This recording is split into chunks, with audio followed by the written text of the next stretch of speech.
আসসালামু আলাইকুম বন্ধুরা, আশা করি কিছু ব্লগ আমরা আজকে ছোটোখাটো ব্লগ নিয়ে চলে এসেছি। আজকে আমাদের বাড়িতে কিছু তৈরি হচ্ছে দেখাচ্ছি।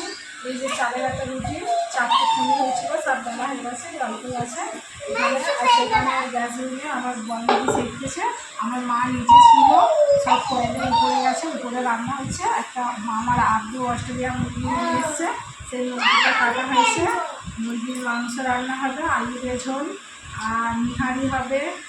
নিহারিটা এই রুটি দিয়ে খাওয়া হবে। আমার ভাইয়েরা বাইরে ছিল, ছোটোটা ওই নিহারি খায়নি যখন নিহারি হয়েছিল। কোরবানির গরুর মাংস হচ্ছে, ওই গরুর ফ্যাট রেখে দেওয়া হয়েছে, ওর জন্য ওটা রান্না হবে। নিহারি দিয়ে রুটি খাবে। তারপরে হচ্ছে এদিকে ভাত দিয়ে খাওয়া হবে, মুরগির ঝোল, আলু, তার সঙ্গে হবে শাক রান্না।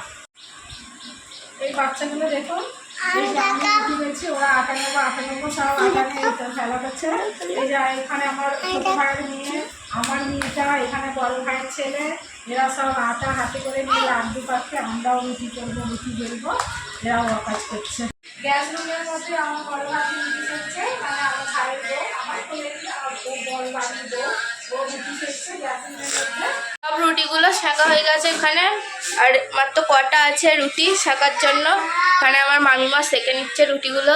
অস্ট্রেলিয়া মোরগটা ছাড়িয়ে কেটে ধুয়ে নিয়েছে, এবার আমার নানিমা রান্না করবে এটা। এখানে আমার নানিমা শাক রান্নার জন্য তেলের উপর পেঁয়াজটা দিয়ে দিয়েছে, শাক রান্না হবে।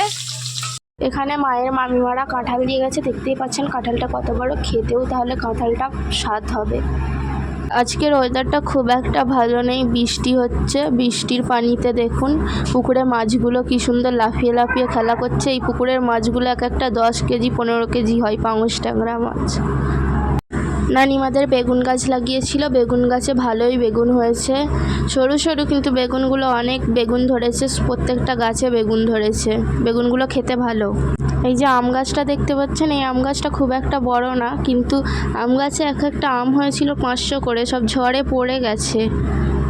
অস্ট্রেলিয়া মোরগটাকে একটু হলুদ আর নুন দিয়ে সিদ্ধ করে নিয়েছে, আর দেখতেই পাচ্ছেন কতটা তেল বেরিয়েছে, অনেক তেল আছে এটার মধ্যে, দেখুন অনেক তেল বেরিয়েছে মোরগটা থেকে।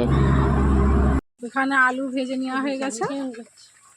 তরকারিটা রান্না করার জন্য চুলের মধ্যে হাঁড়ি বসিয়ে দেওয়া হয়ে গেছে, হাঁড়ি গরম হয়ে গেছে, ওর মধ্যে সরিষার তেল ঢালা হচ্ছে তরকারি রান্নার জন্য। পরিমাণ মতো তেল দিয়ে দেওয়া হয়েছে, তেল গরম হলে ওর মধ্যে পেঁয়াজ দিয়ে দেওয়া হবে। তেল গরম হয়ে যাচ্ছে, তার মধ্যে পেঁয়াজ দিয়ে দেওয়া হয়েছে, পেঁয়াজটা লাল হলে ওর মধ্যে এবার আদা রসুন, তারপর সব রকম মশলা দিয়ে কষিয়ে নিয়ে তারপরে মাংস দেওয়া হবে, তারপর আলু দেওয়া হবে। এখানে পেঁয়াজ লাল হয়ে গেছে, আমার মা আদা রসুন দিচ্ছে পরিমাণ মতো। আদা রসুনটাকে আগে তেলে পেঁয়াজের মধ্যে ভালো করে ভেজে নেব। এখানে হচ্ছে মাংসতে দেওয়ার জন্য এলাচ, লবঙ্গ, দালচিনি, সাজিরে, চারমরিচ, জায়ফল সব কিছু কাঁচা মশলা একটু বেটে নিচ্ছে আমার ছোটো ভাবি। আমাদের তরকারি রান্নাটা হয়েই গেছে, দেখতে পাচ্ছেন রান্নার কালারটা এতটা সুন্দর এসেছে বলে বোঝানো যাবে না, তার সঙ্গে এর সঙ্গে স্মেলটা এত দারুণ বেরোচ্ছে। দেখে যে তরকারি রান্না হয় পুরো সেরকম সেম টু সেমভাবে হয়েছে। আমার নানিমার হাতের তরকারি রান্না খাওয়ার মজাটাই আলাদা। ফার্স্ট দেখেছিলেন যে রুটি হচ্ছিল সকালবেলা, নিহারি দিয়ে রুটিটা খাওয়া হবে বলে রুটিটা হচ্ছিল, আর এখানে তেল গরম হয়ে গেছে, তার উপর পেঁয়াজটা দিয়ে দিচ্ছে নানিমার নিহারি রান্না করার জন্য। নিহারির জন্য এখানে আদা রসুনের পেস্ট, এখানে হচ্ছে এলাচ, লবঙ্গ, দালচিনি, সাজিরে, চারমরিচ, জায়ফল, জৈত্রী সব কিছু এগুলো শিলনোড়ায় পেস্ট করে নিয়েছে। এখানে হচ্ছে ধনেপাতা কুচানো। এখানে পেঁয়াজ ভাজাটা লাল লাল হয়ে গেছে, এর মধ্যে আদা রসুন বাটাটা দিয়ে দিচ্ছে নানিমা। আদা রসুন বাটাটা ভালো করে ভেজে নেবে। রসুনটা ভেজে নেবার পরে অল্প করে একটু পানি দিয়েছে, তার উপর নুন দিয়ে দিচ্ছে, নুন দিয়ে ভালো করে মশলাটাকে ভেজে নেবে। এর মধ্যে হলুদ গুঁড়ো দিয়ে দিচ্ছে, লঙ্কার গুঁড়োও দিয়ে দিচ্ছে, কাঁচা ধনে গুঁড়োটাও এর মধ্যে দিয়ে দিচ্ছে।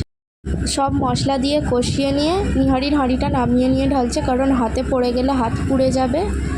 তারপরে আবার নিহারিটা চুলার মধ্যে বসিয়ে দিয়েছে, বসিয়ে দিয়ে এবার এর মধ্যে গরম মশলা বাটাটা দিয়ে দিচ্ছে।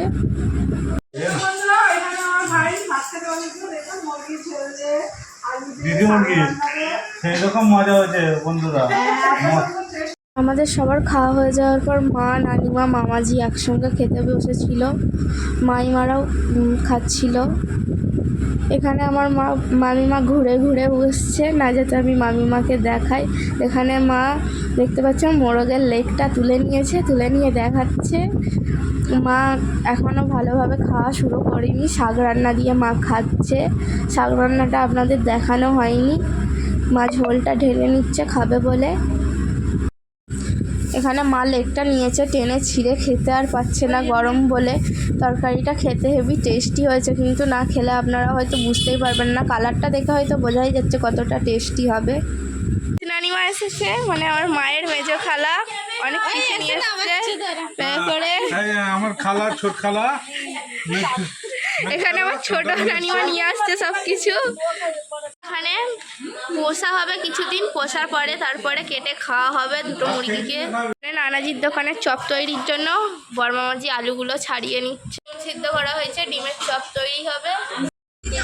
সন্ধ্যা হয়ে গেছে, আবার সন্ধ্যাবেলা সবাই টিফিন করবে বলে নিহারি বেড়ে সবাই খেতে বসে গেছে। আমরাও বসে গেছি খেতে একসঙ্গে। এখানে মামাজি মামিমা খাচ্ছে, এদিকে আমি আর মেজি নানিমা খাচ্ছে, মা খাচ্ছে, বোন খাচ্ছে, সবাই খেতে বসেছে। নিহারিটা খেতে কিন্তু ভালো হয়েছিল। নিহারিটা যা টেস্ট হয়েছিল না, ভালোভাবে দেখানো হয়নি আপনাদেরকে, সবাই খেতেই ব্যস্ত ছিল। আজকের ভিডিওটা এখানকার মতোই শেষ, আবার নতুন ভিডিও নিয়ে হাজির হব।